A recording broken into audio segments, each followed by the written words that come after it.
हरि भजन न भवतरिय यह सिद्धांत अपे। पानी के मतने से चाहे घी पैदा हो जाए, बालू के पेरने से चाहे तेल निकल आए, लेकिन बिना भगवान के भजन हमारा आपका कल्याण नहीं हो सकता। अपे ये दावा है बाबा ऋषि का।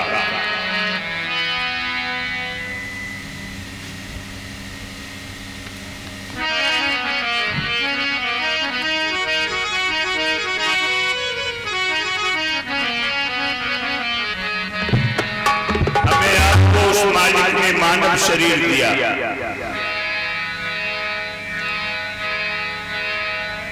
मानव शरीर, उसके बारे में बहुत कुछ लिखा है। बड़े भाग मानुष तन पावा, सुर दुर्लभ सद ग्रंथन गावा, नर समाज नहीं कबड्यू देही, जीव चराचर याचक जेही, साधन धाम मोक्ष कर द्वारा, अब पाई निजे परलोक संभारा। ऐसा सुंदर शरीर मिला है तो भजन कर लो, और किसी शरीर में हम भजन नहीं कर सकते, क्योंकि सोचने समझने की शक्ति मानव शरीर में ही होती है। कल के प्रसंग में परसों हुई थी कथा, कल ऐसी विषमता दुख हुआ, हाँ प्रोग्राम बंद रहा। तो हमारे कहने का मतलब यह है, धनुष टूटने के बाद भगवान का विवाह हुआ। थोड़ी सी कथा आप सूक्ष्म करके आगे बढ़ रहे हैं। विवाह संयोग से ही होता है। राम का विवाह सीता से, सीता के नाम में 2 अक्षर हैं, राम के नाम में 2 अक्षर हैं। लक्ष्मण उर्मिला का विवाह हुआ 3.5 अक्षर, 3.5 अक्षर।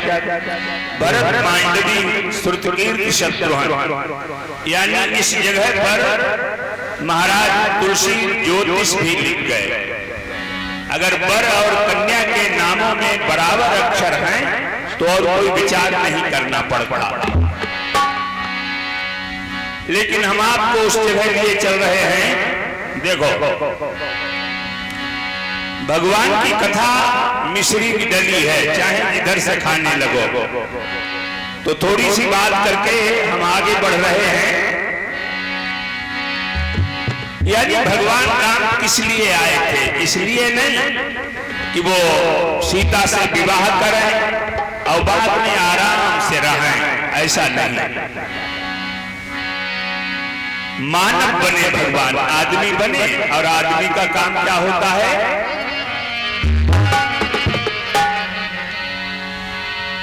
और है काम आदमी का, है काम आदमी का, औरों के काम आना, औरों के काम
हमें आपको मानव शरीर मिला है तो दूसरे की भलाई करो, अहित मत करो, जहां तक हो सके अपने से।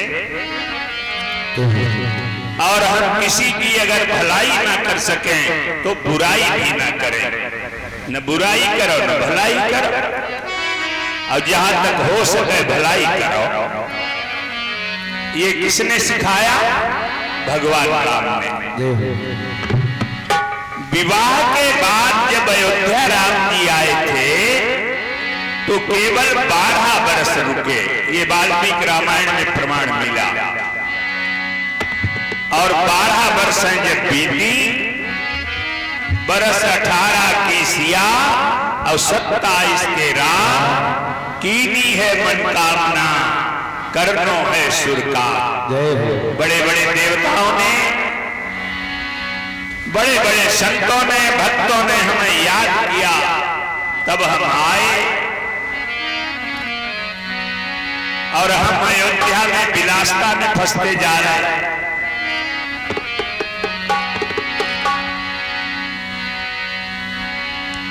इधर महाराज दशरथ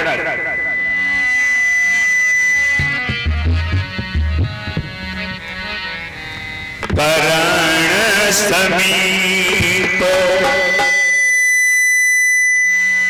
भय सीत के साथ, करण समीप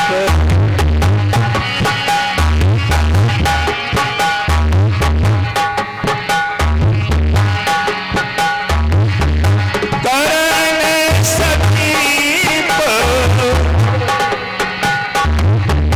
भय सीत के साथ, मनहु जलठ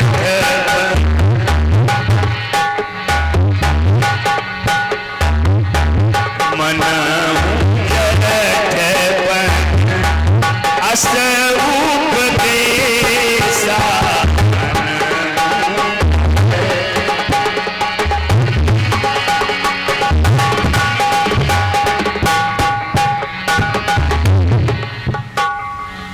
कान के समीप के बाल सफेद हो गए, पक्के बुढ़ापे की पहचान। राधे श्याम जी ने भी लिखा है, एक दिवस अचानक राजा ने और दर्पण में अपना मुख देखा।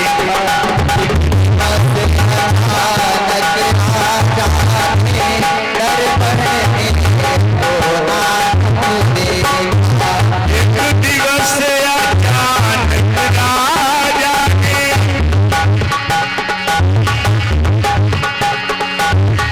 दर्पण में अपना मुख देखा। सिर के बाल सफेद हुए, चौथे पन को सन्मुख देखा।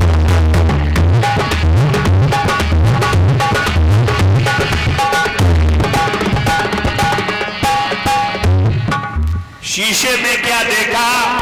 बाल सफेद हो गए, बुढ़ापा, चौथापन।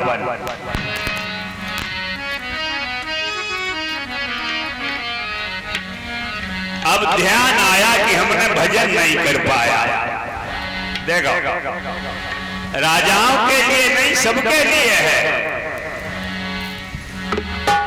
अगर 3 पन भजन ना कर मिले आदमी को, बचपन निकल गया, जवानी निकल गई, वैसे जवानी में ही भजन करो। जवानी जैसा बनना चाहो बन जाओ, जो बन आता है चाहे जैसे बनो, फिर नहीं बन मिलता। तो हमारे कहने का मतलब है, चलो जवानी भी खत्म हो गई, लेकिन अब तो बुढ़ापा आ गया, अब तो भजन कराओ। ये ज्ञान हुआ महाराज को कि हम 3 पन राजकाज में लगे रहे, चौथे पन में तो छोड़ के वन को चले जाएं। संत कहां यस नीति दसानन और चौथे बन जाइयत भग।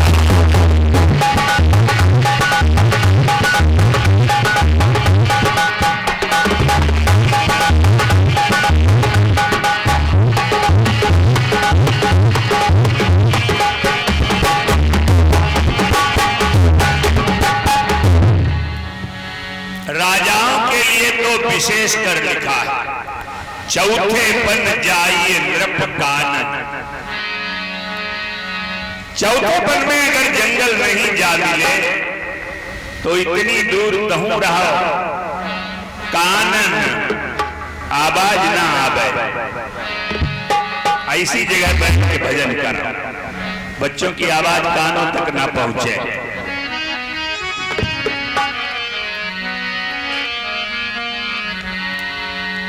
गुरु वशिष्ठ के पास गए, अपना विचार सुनाया, गुरुदेव बड़े प्रसन्न हुए। अरे भाई बढ़िया बात है,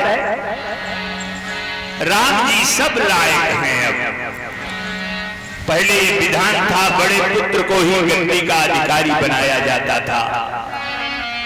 बड़े राम जी हैं, उन्हें सिंहासन दे दें और हम वन को चले जाएं तपस्या करने के लिए। गुरुदेव ने वो विचार जो था पास कर दिया। कहा हाँ अच्छा गुरुदेव मुहूर्त देखो, कब का मुहूर्त है?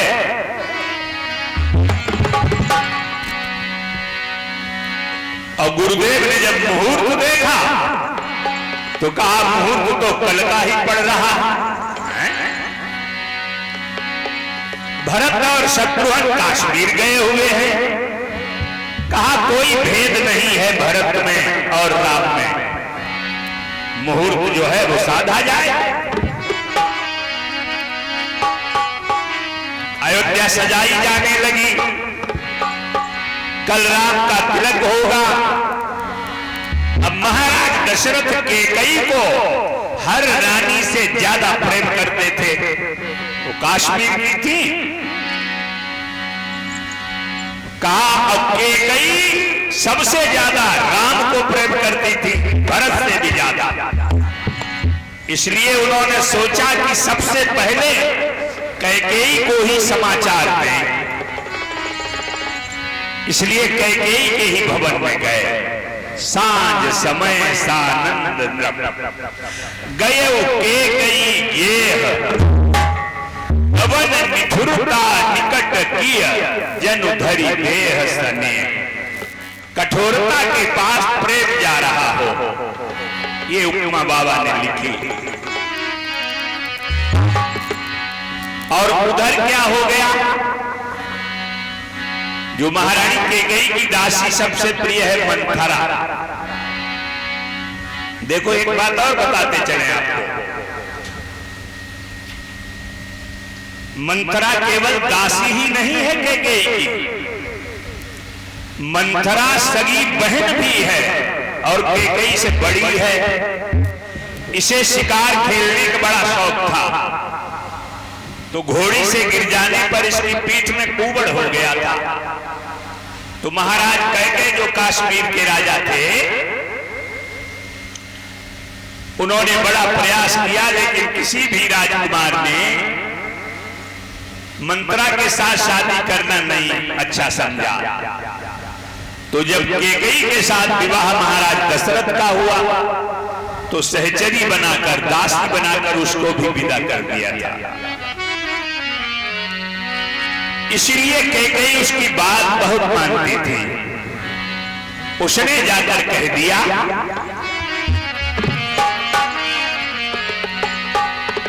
रानी जी विश्राम ही करती रहती हो, कोई खबर है तुम्हें क्या हो रहा है?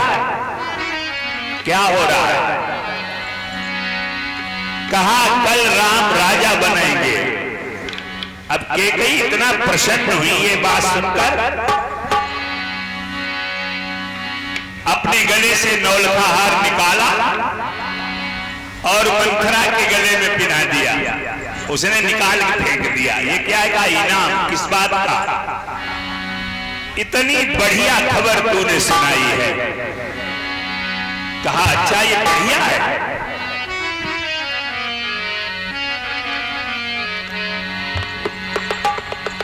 अगर राम राजा बन गए तो मालूम है तुम्हें क्या हो